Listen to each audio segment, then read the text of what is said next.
চব্বিশের গণ অভ্যুত্থান মুক্তিযুদ্ধের বিরুদ্ধে ছিল না।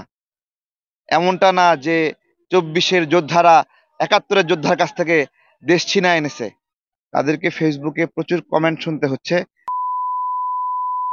একটা গন্ডগোল হচ্ছে, এগুলো শুনতে মারামারি হচ্ছে। কাটাকাটি হচ্ছে। অর্থনৈতিক দুর্বৃত্তায়ন ফাঁস হয়ে গেছে, তাদের দলের লোকেরাও এটা বলছে। যারা ছাত্রলীগ থেকে আসছে, আওয়ামী লীগ থেকে আসছে, তারা তাদের পুরনো চেহারা এখানে প্রয়োগ করছে। ভালো আছেন? জি আলহামদুলিল্লাহ ভালো আছি। আমরা তো এতদিন আপনাকে অন্যভাবে চিনেছি। আজকে এই যে আমজনতার দল, এই আমজনতার দল কবে গঠন করলেন, কেন গঠন করলেন, এই ব্যাপারে একটু বলুন। এটা 2 মাসের মতো হয়ে গেছে আমজনতার দল গঠন করা হয়েছে। আমাদের গণ অধিকার পরিষদের একাংশ কিছু সহযোদ্ধা, পরবর্তীতে আরো কিছু নতুন সহযোদ্ধা সবাই মিলে আমরা এই নতুন দলটা প্রতিষ্ঠা করেছি। দেশকে, দেশ যারা চালাবে তাদের হাত থেকে বাই চান্সে কিছু লোকের হাতে ক্ষমতা চলে গেছে।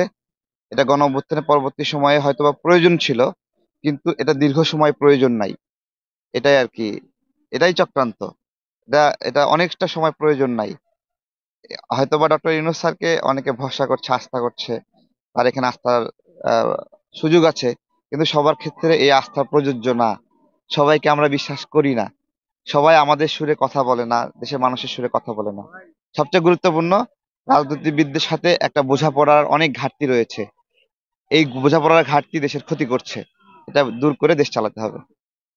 দেশের জন্য ভাবে না বলেই তো আমাদের কথা বলতে হয়। দেশের জন্য ভাবলে তো কথা বলতে হতো না।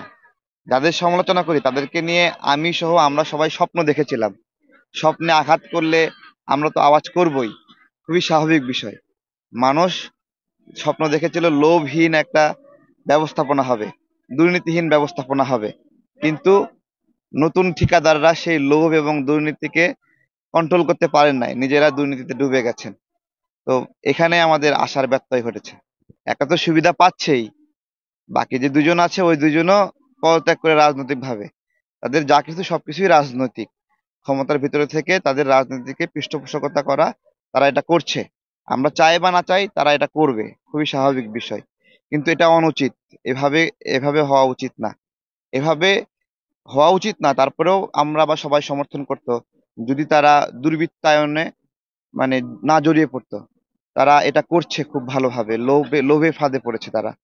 লোভ ফাঁদ পড়েছে, তারপরে আরো অনেকগুলো বামদের ফাঁদে পড়েছে, ইসলাম বিদ্বেষীদের ফাঁদে পড়েছে।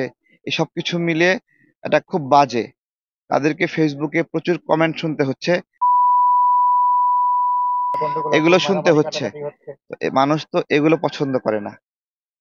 অর্থনৈতিক দুর্বৃত্তায়ন ফাঁস হয়ে গেছে, তাদের দলের লোকেরাও এটা বলছে। ওইখানে ভালো মানুষ নাই, এটা একদম ঠিক না। ওখানে অনেক ভালো মানুষ আছে, আমাদের ভাইরাই গেছে। কিন্তু যারা ছাত্রলীগ থেকে আসছে, আওয়ামী লীগ থেকে আসছে, তারা তাদের পুরনো চেহারা এখানে প্রয়োগ করছে। আগের মতো তারা খারাপ হয়ে গেছে, নিয়োগ বাণিজ্যে জড়ায় পড়ছে, এরকম অনেক ঘটনা ঘটছে। ওখানের ভিতরে ভালো মানুষগুলো কোণ ঠাসা হয়ে আছে, এবং ওটা ভালো মানুষদের জন্য উর্বর জায়গা না। দেশ জাতির উদ্দেশ্যে 1971 সালে যে যুদ্ধের মাধ্যমে আমরা দেশটা পেয়েছি, চব্বিশের গণ অভ্যুত্থান মুক্তিযুদ্ধের বিরুদ্ধে ছিল না। এমনটা না যে চব্বিশের যোদ্ধারা একাত্তরের যোদ্ধার কাছ থেকে দেশ ছিনায় এনেছে। সুতরাং একাত্তরের জায়গায় সম্মান করতে হবে। ওইটা নিয়ে যারা বিতর্ক করবে তারা দেশদ্রোহী, তারা দেশের পক্ষে না। একাত্তর প্রয়োজন ছিল এটা যারা বলবে, প্রয়োজন ছিল না এটা যারা বলবে, তারাও দেশের পক্ষে না। চব্বিশে একাত্তরের হাত থেকে দেশ ছিনিয়ে নেওয়া হয়নি। চব্বিশে একাত্তরের হাতকে সুসংহত করা হয়েছে। সত্যিকারের দেশপ্রেমিকদের হাতে দেশ চলে এসেছে, মালিকানা চলে এসেছে, সেটা আবার হাতছাড়া হয়ে যাচ্ছে। আমাদের লড়াই আসলে শেষ হয়নি। আমরা সব সময় নির্ঘুম থাকতে হয়, এটা মনে হয় অনেক দিন থাকতে হবে, আরো সামনে অনেক লড়াই করতে হবে।